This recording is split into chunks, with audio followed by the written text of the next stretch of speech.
Cara, você já imaginou acordar numa segunda-feira qualquer, pegar o celular e... Cadê o Instagram? E o TikTok? E o WhatsApp? Nada funciona. Parece coisa de Black Mirror, mas isso aconteceu de verdade no Nepal há pouco tempo. E olha, deu um BO absurdo. A geração Z literalmente pegou fogo e saiu quebrando tudo. Fica aqui comigo até o final porque essa história é de arrepiar. E te garanto que vai te fazer repensar algumas coisas sobre o mundo conectado que a gente vive hoje. Vamos desenrolar tudinho que rolou no país do Everest. Primeiro, vamos situar vocês no cenário. O Nepal é aquele país incrível espremidinho entre a Índia e a China, famoso pelo Everest e aqueles templos budistas lindos que todo mundo posta no Instagram. Só que, cara, por trás dessas fotos de cartão postal existe uma realidade bem mais crua. O país está enfrentando desemprego nas alturas, uma economia que não anda, tipo carro velho subindo ladeira, e uma galera jovem completamente sem perspectiva de futuro. E a política? Mano, é tipo aquele filme que só passa os mesmos atores, sempre os mesmos rostos, sempre os mesmos privilégios, sempre a mesma putaria de sempre. Aí que os jovens nepaleses estavam de saco cheio dessa situação, mas o que foi a gota d'água mesmo?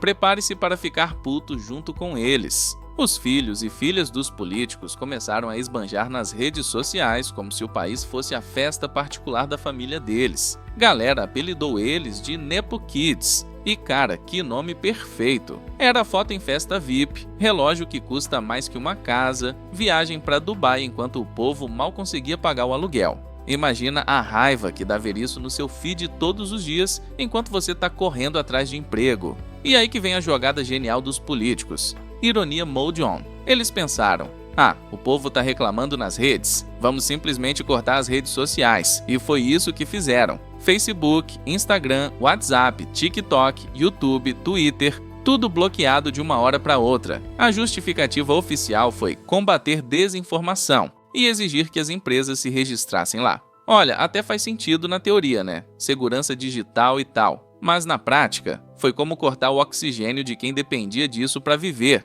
Cara, você tem noção do estrago que isso fez? Imagina acordar e descobrir que perdeu seu trabalho, sua fonte de renda, seu meio de comunicação, seu entretenimento e ainda por cima sua ferramenta de organização política. Tudo de uma vez só. E obviamente deu no que tinha que dar. O povo foi pra rua e não foi pra conversar. Milhares de pessoas saíram nas ruas de Katmandu e outras cidades. Era estudante, freelancer, galera da tecnologia. Todo mundo que via aquela humilhação diária no feed pensou: chega, não dá mais para assistir essa palhaçada. No começo até tentaram ser civilizados. Cartazes criativos, performances artísticas, panelaço, grafite, coisas que a gente já viu por aqui também, né? Mas aí a coisa desandou muito rápido. As forças de segurança responderam na pancada. Gás lacrimogênio, jato d'água, bala de borracha e, nos momentos mais tensos, munição real mesmo. Gente, pessoas morreram nessa história. Feridos se espalharam pelas ruas, imagens pesadas correram o mundo todo. E o que começou como protesto contra o bloqueio das redes virou uma revolta gigante contra tudo. Corrupção, nepotismo,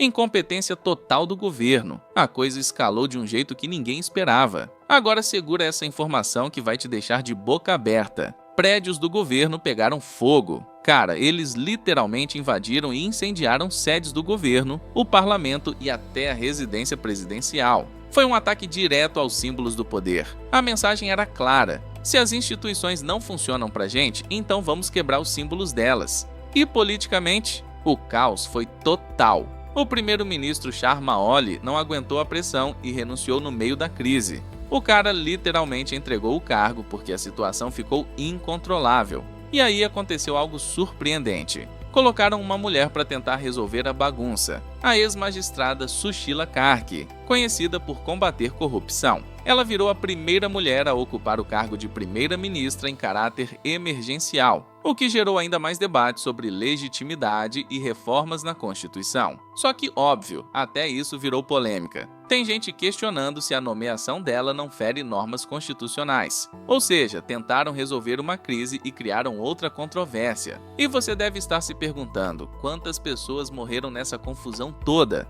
Cara, essa é a pergunta que dói responder. Os números iniciais falavam em 19 mortos, mas conforme as investigações foram avançando, esse número foi subindo. Alguns relatórios chegaram a apontar 50 ou mais vítimas fatais, dependendo da fonte. O que todo mundo concorda é que teve sangue derramado de verdade, muitos feridos e danos materiais gigantescos. Não foi só barulho, foi guerra mesmo. Cara, vamos destrinchar essa bomba que aconteceu no Nepal, porque tem muito mais por trás dessa história do que parece. E o que diabos isso tudo significa?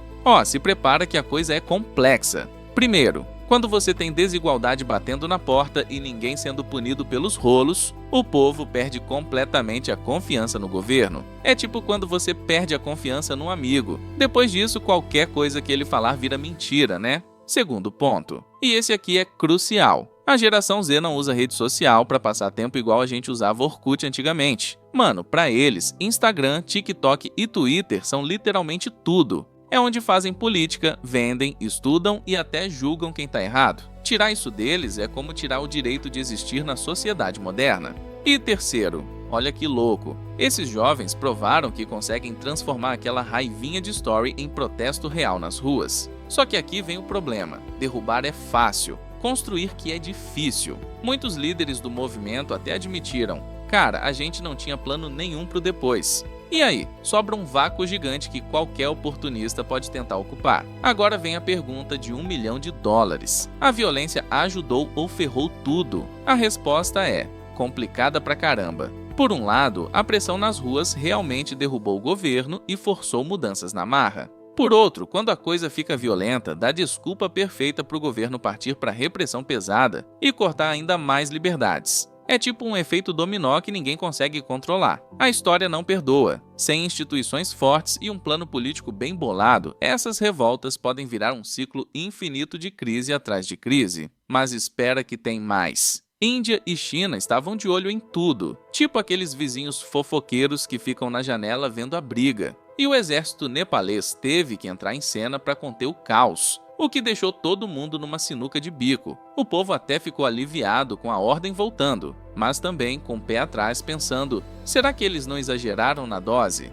Exército fazendo trabalho de polícia nunca é boa coisa. E agora, o que esperar dessa bagunça toda? Primeira coisa, tem que rolar investigação séria sobre os abusos e as mortes. Sem isso, esqueça a legitimidade. Ninguém vai confiar em mais nada. Segunda, prometeram novas eleições com cronograma e tudo. Pelo menos deram uma data para o povo se agarrar e tentar normalizar essa loucura. Terceira, o debate sobre regular redes sociais não vai sumir, não. Só que agora todo mundo aprendeu na prática que regular não é a mesma coisa que censurar. Qualquer mudança tem que ser conversada, senão vira ditadura disfarçada. E por último, mas não menos importante, os jovens precisam ter voz real nas decisões políticas, seja por cota, representação ou pelo menos alguém que escute eles de verdade. Se não rolar isso, pode apostar que a bomba vai estourar de novo. E talvez pior ainda. Olha só que situação paradoxal. O Nepal virou, ao mesmo tempo, um alerta vermelho e uma aula prática.